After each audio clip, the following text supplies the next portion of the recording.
குக்கிங்கில் என்ன பார்க்க போகிறேன்னா கறி குழம்பு, மட்டன் குழம்பு. இது அருமையாக இருக்கும். எல்லாம் சாப்பாட்டில் சேர்த்து சாப்பிடையில சூப்பராக இருக்கும். வாங்க இதை எப்படி செய்கிறதுன்னு பார்க்கலாம். மட்டன் வாங்கி நல்லா கழுவி க்ளீன் பண்ணிவிட்டு வச்சுருக்கேன். இதை நம்ம இப்போ வேக வச்சுக்கலாம். ஒரு 1/4 ஸ்பூன் மஞ்சள்தூள் சேர்த்துக்கோங்க. ஒரு கைப்பிடி அளவு வெங்காயம் சேர்த்துங்க. ஒரு 4 தக்காளி எடுத்துருக்கேன். ஒரு 3 தக்காளி இது கூட சேர்த்து நம்ம இதை வேக வச்சுக்கலாம். ஒரு 2 ஸ்பூன் அளவு சேர்த்துங்க. நல்லா இளங்கறியாக இருக்கிறதுனால நான் குக்கரில் வைக்கல, குண்டான்லேயே வச்சு வெந்ததுன்னா சீக்கிரம் வெந்துடும். இதை தண்ணி சேர்த்து கறி முழுகிற அளவுக்கு தண்ணி சேர்த்து நம்ம இப்போ இதை வேக வச்சுக்கலாம்.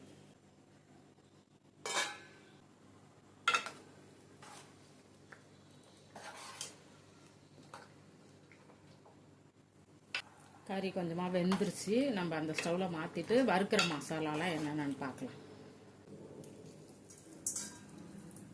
2 துண்டு பட்டை, லவங்கம், ஏலக்காய், ஒரு அன்னாசிப்பூ, கொஞ்சமாக 1 ஸ்பூன் அளவு சோம்பு, கொஞ்சமாக சீரகம், ஒரு 1/2 ஸ்பூன் மிளகு சேர்த்துக்கணும். அது கூடவே ஒரு 4 காஞ்ச மிளகா, ஒரு சின்ன ஸ்பூன் மல்லி சேர்த்துக்கணும்.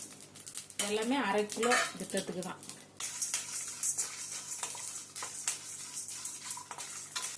நல்லா பொரிஞ்சு வருது பாருங்க.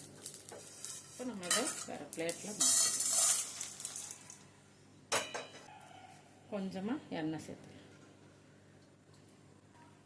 மீடியம் சைஸ் ஒரு 2 வெங்காயம் சேர்த்துக்கணும். இது கூட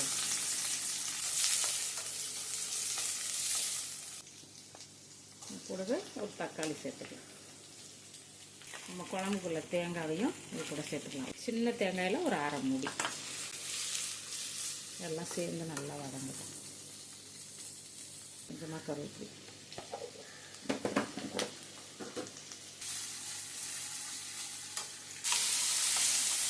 இந்த அளவு வதங்கிடுச்சு.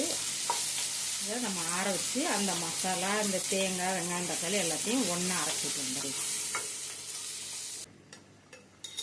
நல்லா வெந்துருச்சு.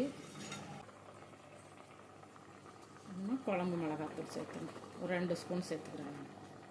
இந்த காரத்துக்கு வெறும் மிளகாத்தூள், குழம்புக்குள்ளே உப்பை சேர்த்துக்கலாம்.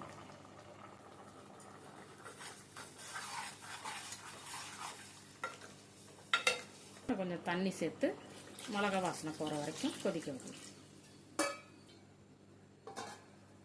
கூட ஒரு 4 கத்திரிக்காய் சேர்த்துக்கிறேன். நீங்கள் என்ன காய் வேணாலும் சேர்த்துக்கலாம். தேவைப்படுறவங்க காய் சேர்த்துக்கோங்க. இல்லை எனக்கு பிடிக்காதனால கத்திரிக்காய் மட்டும் ஒரு 2-3 சேர்த்துருக்கேன். கறி குழம்புல உருளைக்கிழங்கு, முருங்கைக்காய், முள்ளங்கி இது போட்டாலும் நல்லாயிருக்கும் டேஸ்ட்டு. கொஞ்சம் நேரம் வேகட்டும். நம்ம அரைச்சி வச்ச மசாலாவை அது கூட சேர்த்துக்கலாம். அரைச்சி வச்சுருக்க மசாலாவை அது கூட சேர்த்துக்கலாம். இவ்வளோ வைக்கல குழம்பு நல்லா டேஸ்ட்டாக இருக்கும், வாசனையாக இருக்கும். மட்டன் குழம்பு பிடிக்காதவங்க கூட அரைச்சி விட்டு வச்சா மட்டன் குழம்பு நல்லா சாப்பிடுவாங்க.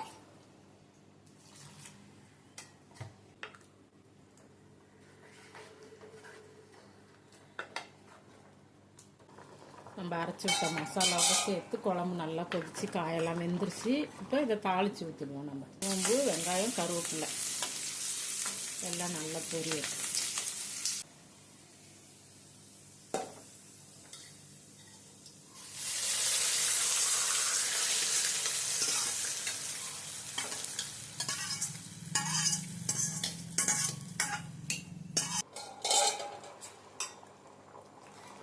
நம்மளோட குழம்பு அருமையாக ரெடி ஆயிடுச்சு. நீங்களும் உங்கள் வீட்டில் செஞ்சு சாப்பிட்டு பார்த்துட்டு எப்படி இருக்குங்கிறத கமெண்டில் சொல்லுங்கள். லைக் பண்ணுங்கள். வீடியோ பிடிச்சிருந்தா சேனலை சப்ஸ்கிரைப் பண்ணி சப்போர்ட் பண்ணுங்கள். நன்றி.